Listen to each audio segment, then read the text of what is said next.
Hello, kamusta? Say, kamusta? Kamusta? Magandang buhay. Maganda buhay. Where are we right now? We're in the mountains. Mountain. It looks like Mama's home. Yeah, it looks like my home Yes, in the Philippines. yes, Yay. Like this. That's a sport. Won't take too long. And I can just sing the song. Let me adjust to make me shine. I'm gonna die, stir up design. Not to say, and that's alright. I'm gonna die, stir up design. Oh. Is it yummy, girl? Yeah.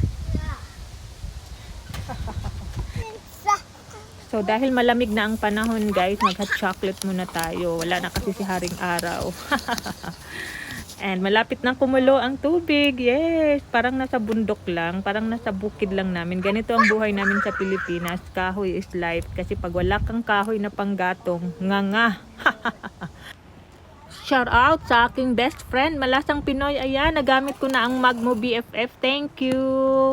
Thank you, guys. Malasang Pinoy Channel and Family. Thank you. Hope to see you soon, guys. Oh, 'di ba? Bongga. Na-enjoy na namin ang mag nyo. Thank you talaga.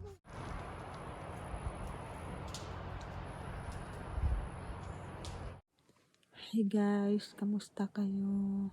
I can't sleep because earlier we saw a bear walking around this area. So I will be the lookout tonight. Yes, and I have a bear spray with me. Yes. Yeah. So if in case the bear will show up in front of my face, then I have to spray.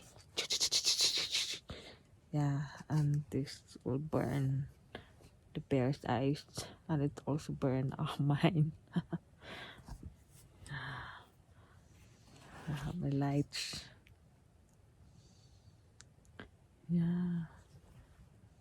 And time check 1:15 a.m. No service here. Wow. I can't call my friends para makipagmarites. Tawag sa mga kaibigan ko. Di ako makaistorbo sa kanila. I'm the only one's awake. Grabe. Magto 2 o'clock na. And at 5 or 6 o'clock, ayan, gigising na yan mga anak ko. And they're screaming, breakfast! I'm hungry! Wow. Kaway-kaway dyan sa mga nanay. Napuyat lagi. Just to make sure their family are safe. You know? Okay na, hindi ako makatulog. Basta mahimbing yung tulog nila at safe sila. Ganun talaga tayong mga nanay, no? Shout out sa mga kaibigan kong gising pa ngayon dahil sa YT wala akong signal, di ako makagala sa mga bahay-bahay nyo, mga suki. Hello guys, good morning. Nakapag-breakfast na ba ang lahat? Kami wala pa. Lakad-lakad muna kami papunta sa, di ko alam kung saan ang pupuntahan namin.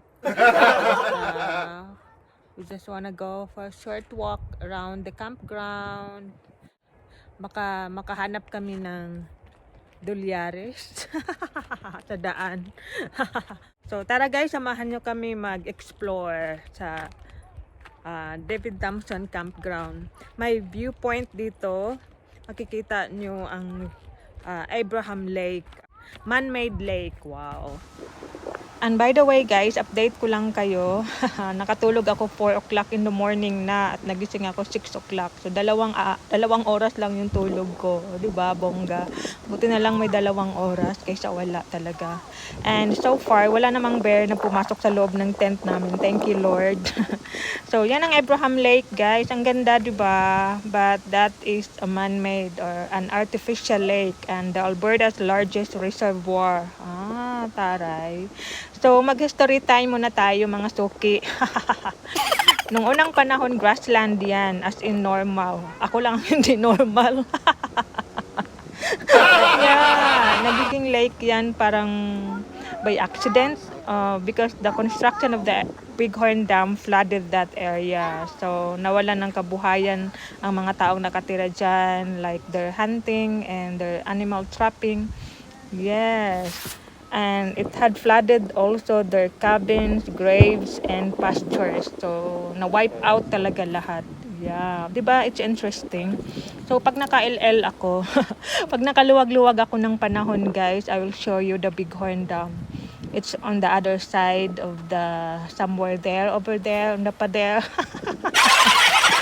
Yes. Ang ganda talaga ng Abraham Lake. So beautiful. Yeah. So, tapos na ang history. Class dismissed.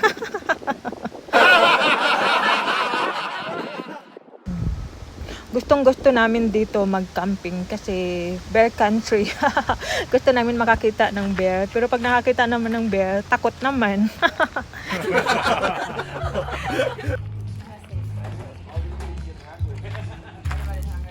So, breakfast na tayo guys kasi gutom na si Inday kung ano-ano nang dinadaldal niya. Yes, may cowboy breakfast dito guys. Weekend lang. And yun, tinamad ako magluto dahil yun nga, 2 oras lang yung tulog ko. And alam nyo guys, papakita ko sa inyo. Good, thank you. Ginagaya nila ako. Nakita siguro nila ako kagabi na nag-init ng tubig. Ayan, ginagaya nila ako. Gaya-gaya po tumaya.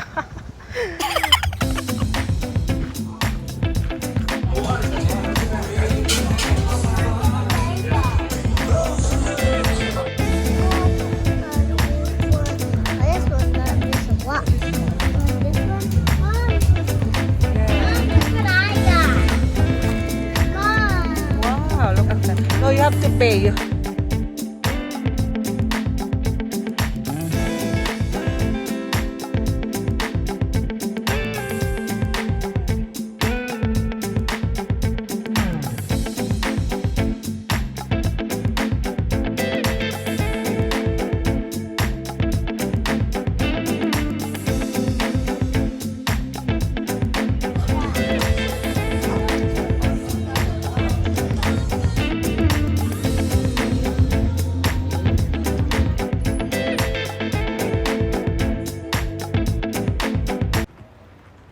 So, busog na kami. Thank you Lord sa grasya. Yahoo! So, tara guys, tuloy tayo sa ating pag-explore dito sa campground. And may isi-share ako sa inyo guys. Very long time ago, like 40 years ago. 5 years old pa lang si Habi. Suki na sila dito sa campground every summer. Yes, mas maganda to before kasi nga may swimming pool. And now, no more. And I don't know why. Maganda sana kung may pool pa eh. Di na, nakatambay na lang yan. And yan din ang playground ng mister ko. Nakakatuwa. Naabutan pa ng mga bata ang playground ng daddy nila. Diba? Very cool. So, ayan ang black bear. Naghahanap ng breakfast. Nagutom yata. Yes. So, confirm guys. May black bear din palang nagka-camping dito sa campground. Actually, dumaan siya kanina sa playground. Di ko nakuna ng video dahil nagpanik ako ng bongga. Siyempre, safety first, diba? So, yun lang guys. Sana nag-enjoy kayo sa video na to at sa mga kaibigan ko na may pinagdadaanan ngayon. Daanan nyo lang yan, huwag nyo tambayan, okay? Huwag mong tutukan ang kalungkutan dahil mas maraming masayang bagay ang pwedeng gawin, okay? Piliin mong maging masaya dahil maikli lang ang buhay. So, yun lang po. Stay safe and stay healthy everyone. Bye-bye! And thank you for watching guys!